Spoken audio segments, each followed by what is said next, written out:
Again, this is another random thought. So for students, and we do know some who have gone to school, they got in. They didn't consider what it was going to take to get out. Mm. Which again, we try to tell students, just because you might have got into wherever, that doesn't mean you're going to graduate. So what do you say to that student who got in, but they're struggling? Freshman, even the first year struggling. Yes. Like freshman, it was a huge wake-up call. Freshman and sophomore year. And I think we all do. Like I think we shared stories before. Like my freshman year at Hampton was whew.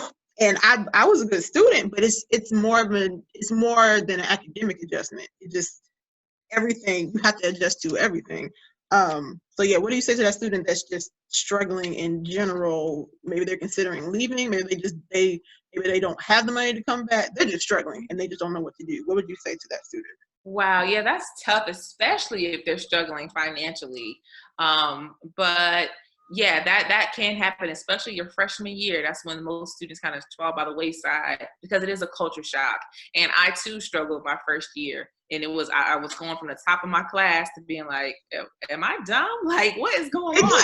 My first year in school, I was not prepared for the culture shock at all. Yes. And, like you said, academically, socially, time management, you're on your own. Yeah. You don't really have any structure. And also with the teachers, they just give you a syllabus and like, oh, this is due during this date. So yeah, good job, good luck. So that's really tough. So I would say if you're struggling, again, after your first, I'm trying to remember, maybe your first grade.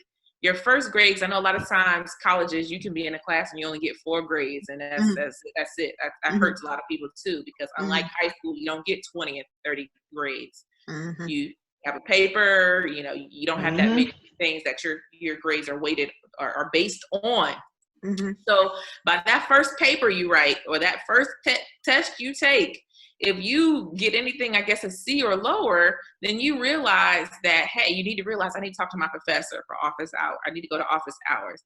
I need to talk to my academic advisor, let them know I'm struggling. Another thing is reach out to other organizations. Let's say you need to maybe get involved with 1 or 2 campus organizations that's that can help provide you maybe that emotional support that you need, whether it's it has to do, maybe you're in a dance troupe, or maybe you're in a Black Student Union or something of that nature, that's more of a community. And even if you find somebody on campus that's like an auntie or grandma or uncle or grandpa, and you need to go to them and say that you are struggling, and they can potentially find you resources or even loopholes to be like, look, does somebody tell me about a loophole so I could get a class dropped in Carolina? Which, you need it was serious. I was stressed and got to write a paper, explaining to the board why I did poorly. So, it's just things that you might not realize that are not, rules on the website to tell you, okay, if you're not doing well in the class, these are things you can do, even if it's too late per se, to try to help. So just reach out. Also, there's counseling. There's free counseling on campus. So utilize your counselors. I feel like they're underutilized. When I say counselors, I mean like therapy, going, and it's typically, it could be in an academic building. It might be on its own. But I remember I went to one, but I didn't even know I was going to counseling. I was having some relationship issues, and it was a really nice lady. And she's like, okay, well, I'll see you next week, Tuesday at 3:00. I'm like, okay, see you then. Let's talk more about this relationship. And I just thought she was just a nice lady, but she was actually a counselor. So I was going to counseling. And it was very helpful. Very helpful. So utilize those free services, even health services. I know some students drop out because they might be going through some health issues. Go to the clinic on campus, and they could help you with other resources too. And even if it's a financial issue, go to financial aid and let them know what's going on. You might have to take out another loan, or they have something called an emergency loan. I did that one time too. So yeah, those are some resources for you. Some great information. I mean, even as an adult looking back, I was unaware of all of those available resources, and the importance of going to your professors and getting that help.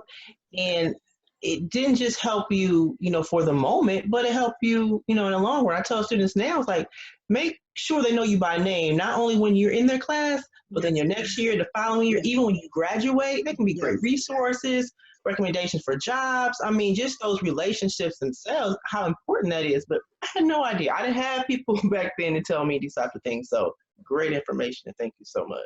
Oh, and that's why we're all here to share this information, to get them prepared. For real. 100%. No excuse. It's stressful enough by itself. It doesn't. Yes. Don't put more stress on yourself just because you're not reaching out. And I hope that every generation reaches back instead of expecting pull yourself up by your own bootstraps. No, let me tell you what really happened. Okay. Exactly. This is how I really made it through. Okay. I know you're celebrating me graduating, but you don't understand what happened from freshman to sophomore. Like everybody has their own story, and I think sometimes we can glamorize. I went here and here are my credentials, and you're flashing, and that's great. I know I was excited. I was ready to go, but I also I remember one year at Hillside I was teaching juniors, and we had a really honest conversation about how I struggled in college, not because I didn't really understand information. It was just an adjustment for me to have to be that organized on my own and have to advocate for myself all of the time and have to tell myself, no, you're not doing that. And had to ignore, oh, what they're doing this. Well, that's not you, sweetie. This is you. This is your major. You majored in math, so you're going to have to get yourself together. And sometimes those conversations, they don't make you look great as an adult, but it's the truth. That's how you got through. I would also just encourage, those of us who have graduated, whether it's undergrad, grad, you got your doctorate, you have your own practice. I would also encourage each of us to, share some of the dirt so that students understand it's not always a pretty process.